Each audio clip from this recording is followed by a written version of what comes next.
اور دوسری طرف ثانی زہرا سیدہ زینب جنہیں میں معصومہ کربلا کہتا ہوں، بی بی جناب معصومہ کربلا جناب زینب کے کارنامے، ایک طرف ننھی بچی کا بھی خیال ہے، رباب سے کہتی ہیں اگر اس وقت بچی نے ماتم نہیں کیا تو اچھا نہیں ہوگا، ضروری ہے کہ بچی ماتم کرے، بچی کو بلاتی ہیں، ماتم کرتی ہیں، اور اس کے بعد پھر خود اس نشیب میں جاتی ہیں جہاں حسین سر کٹائے ہوئے پائے۔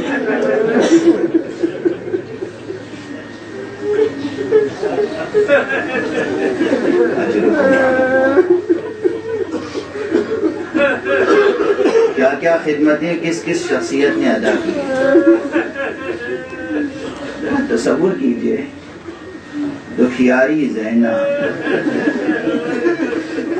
صبح سے شام تک کیا کیا مصیبتیں دیکھی ہیں زینب نے۔ اون و محمد کے لاشیں دیکھے ہیں زینب نے، علی اکبر کا لاشا دیکھا ہے زینب نے، قاسم کا ٹکڑے ٹکڑے لاشا دیکھا ہے زینب نے، اور اس کے بعد زینب میں اتنی طاقت ہے کہ وہ نشیب میں جاتی ہیں اور سرکار سید الشہداء کا جس میں مبارک ملاحظہ فرماتی ہیں جس پہ اب سر موجود نہیں ہے، اور اس کے بعد ہاتھوں کو اٹھا کے پروردگار کے بارگاہ میں کہتی ہیں اللہم تقبل منا ھذا القربان، اے پروردگار ہم اہل بیت محمد کی طرف سے یہ قربانی قبول کر۔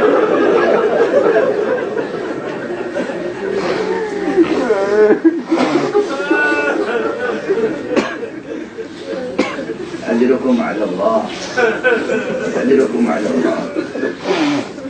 بیوی کا وہاں تک جانا اور بیوی کا اس لاشے کو دیکھنا، اور اس کے بعد یہ کہ مجھے اس وقت کیا کرنا ہے، کس کی بارگاہ میں کیا خدمت ادا کرنی ہے، تاریخ میں کس متن کو ثبت کروانا ہے۔ اللہ اکبر۔ عزیز و بندو، تین فقرے عرض کروں گا، اس سے زیادہ نہیں، مجلس شام غریباں ہے۔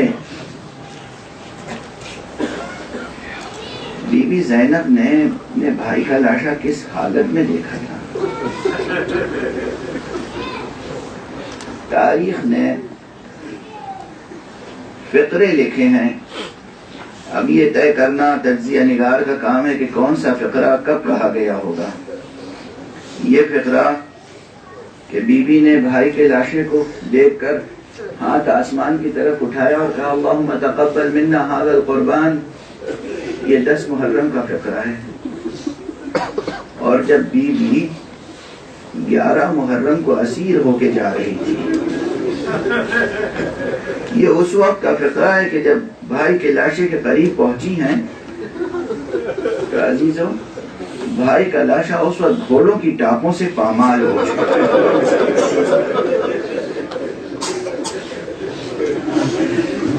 اور وہ بھی تاریخ کا فقرہ اس طرح پامال ہوا تھا کہ سینے کی ہڈیاں ٹکڑے ٹکڑے۔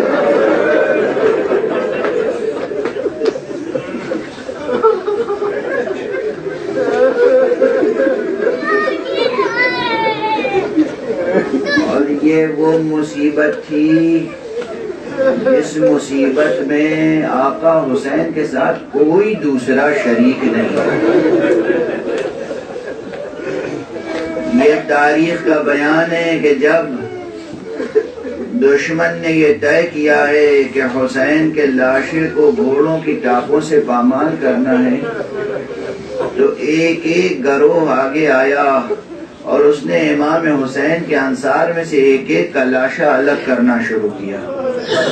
ایک ایک قبیلہ آتا تھا، کہتا تھا کہ یہ ہمارے قبیلے کا شہید ہے، ضرور حسین کے ساتھ تھا، یہ شہید ہو گیا، مگر اب ہم یہ برداشت نہیں کریں گے کہ یہ گھوڑوں کی ٹاپوں سے پامال کیا جائے۔ ہور کا قبیلہ آیا، ہور کے لاشے کو لے کر الگ چلا گیا، بنی اسد آئے، حبیب کے لاشے کو لے کر الگ چلے گئے، زہیر کا قبیلہ آیا، زہیر کا لاشا لے کر الگ چلے گئے، اور جس وقت پامالی کا مرحلہ آیا اس وقت صرف فاطمہ زہرا کا لال حسین تنہا تھا.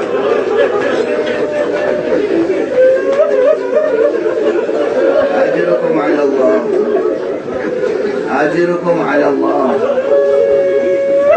حسین کا لاشا پامال ہوا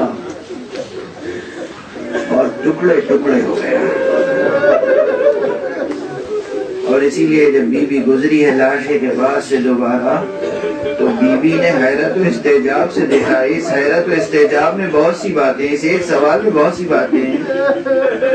حسین نواسہ رسول ہے، حسین حجت خدا ہے، حسین فاطمہ زہرا کا بیٹا ہے، حسین زینب کا بھائی ہے. یعنی زینب کا بھائی صرف زینب کا بھائی نہیں ہے، رسول کا بیٹا ہے نا، فاطمہ زہرا کا لال ہے نا. یہ تمام باتیں ذہن میں رکھیے. اس کے بعد دیکھیے کہ ایک مرتبہ زینب نے خطاب کیا ہے، اس ٹکڑے ٹکڑے لاشے سے کہا ہے انت اخی، کیا تو میرا بھائی ہے؟